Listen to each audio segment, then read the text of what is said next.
the Mac Minute. This week, we're going to kind of continue down where we kind of left off last week with the mail, but in a little bit different subject. We're going to talk about contacts. So if you're coming from a PC platform, you're probably used to having contacts built into your mail client.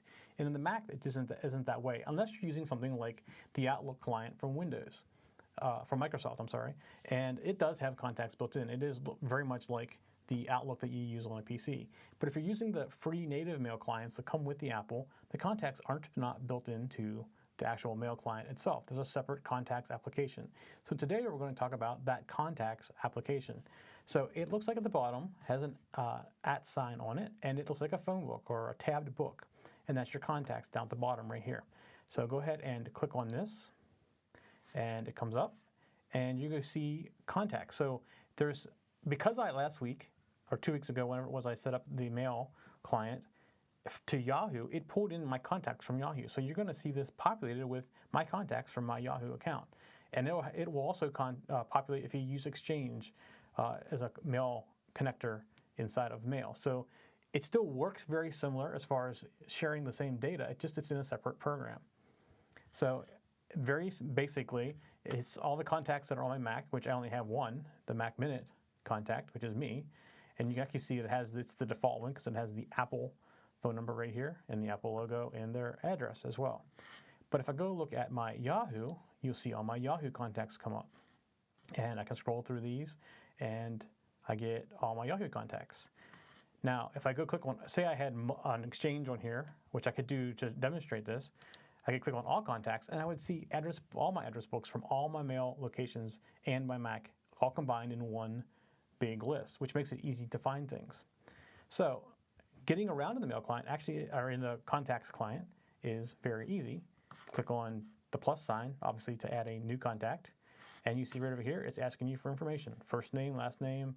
If they're a company related, you can actually put in a photo for them and their mobile, their home, and you can change these to be other different phone numbers as well. You go down to their web page, any notes, and even IM contacts. And this information all goes, if you have an iDevice, like an iPhone or iPad, it goes shared with that as well. So if you add a photo here for somebody, you're going to see it show up on your iPhone or your iPad as well. So editing is actually just as easy. If you click on a person, there's a button down here at the bottom, and it says Edit.